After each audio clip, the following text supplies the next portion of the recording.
Kazipara metro station ticket vending মেশিনের লাইনে দাঁড়াতেই ঘটল বিপর্যয়, দেখা দিল যান্ত্রিক গোলযোগ। আজ করতে পেরে কল বাটন চেপে ডাকার চেষ্টা করা হলো মেট্রো কর্মকর্তাদের, তবে মিনিট 15 পরেও দেখা নেই কারো।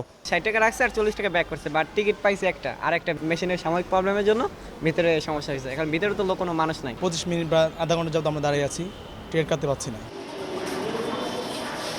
অবশেষে যাত্রীদের তোপের মুখে একজন দৌড়ে এলেন, দিলেন সমাধান। দুটি টিকিট কাটার পর আবারও বন্ধ টিভিএম। 3 জন ছিল, ওনারা গেছে, এর মধ্যে আবার সমস্যাটা দেখা দিচ্ছে। কল বাটনের চাপ দেওয়ার পরেও কোনো রেসপন্স আমরা পেলাম না।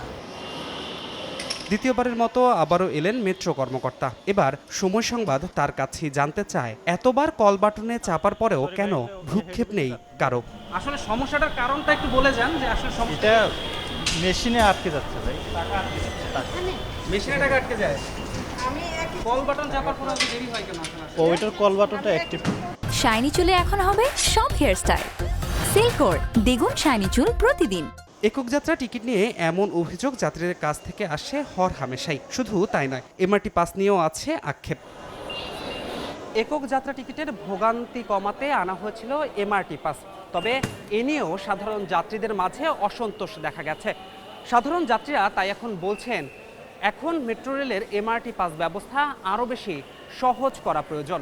সবার কাছে মোবাইল অ্যাক্সেসটা সবসময় থাকে, সেই ক্ষেত্রে দেখা যাচ্ছে হ্যাসেলটা কম হয়ে যেত, সময়টা আরও বাঁচত। একটা অ্যাপস হয়, এটা খুবই সময় উপযোগী হবে বলে আমি মনে করি। ব্যক্তিগত উদ্যোগে বাংলাদেশি এক তরুণ খুব অল্প খরচে এরই মধ্যে তৈরি করেছে এমআরটি বাড্ডি নামে নতুন এক মোবাইল অ্যাপ। রিচার্জ করা না গেলেও এর মাধ্যমে কার্ডে থাকা ব্যালেন্স থেকে শুরু করে যাবতীয় তথ্য যাচাই করা যায় মোবাইলের মাধ্যমে। তবে প্রশ্ন হলো, ব্যক্তিগত উদ্যোগে একজন তরুণ উদ্যোক্তা এই পদক্ষেপ নিতে পারলে কেন পারছে না মেট্রো কর্তৃপক্ষ?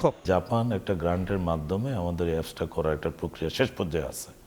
এখন আমরা এটা নেব কিভাবে নেব, এই প্রক্রিয়াটা ডিটিসি আলাপ করছে। পাশাপাশি ডিটিসি থেকে একটা ইউআই কল করা হয়েছে অ্যাপসটা তৈরি করার জন্য, সেখানেও এটা আমরা চেয়েছে, সেটা আমরা পরীক্ষা নিরীক্ষা করে দেখছি। খুব দ্রুতই আমরা মেট্রো অ্যাপসে যাব।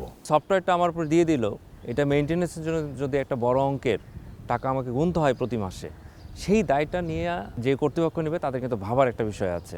বিশেষজ্ঞ বলছেন, বিদেশি প্রতিষ্ঠানের উপর নির্ভর না করে দেশীয় প্রযুক্তিবিদদের সহায়তা নিলে দীর্ঘমেয়াদী ফল আসত। প্রথম থেকেই ঘাটতি ছিল পরিকল্পনার। বড় বড় প্রকল্প যখন আমরা নেওয়া শুরু করলাম, এই প্রকল্পগুলিতে যে নেগোসিয়েশন বা দর কষাকষির যে বিষয়টা, সেখানেও আমাদের সক্ষমতার ঘাটতি ছিল। আমাদের প্রযুক্তি দেশীয় প্রযুক্তিতে যদি আমরা কোনো সফটওয়্যার এবং হার্ডওয়্যার এটা ডেভেলপমেন্ট করতে পারি, আসলে আমাদের সুযোগ থাকে পরবর্তীতে এটাকে আপগ্রেডেশন করার। ভোগান্তির অবসান করতে প্রত্যাশা অনুযায়ী প্রয়োজনীয় সকল ব্যবস্থা নেবে মেট্রো কর্তৃপক্ষ, এমনটাই দাবি সাধারণ যাত্রীদের। ধ্রুব ব্যানার্জি, সময় সংবাদ, ঢাকা।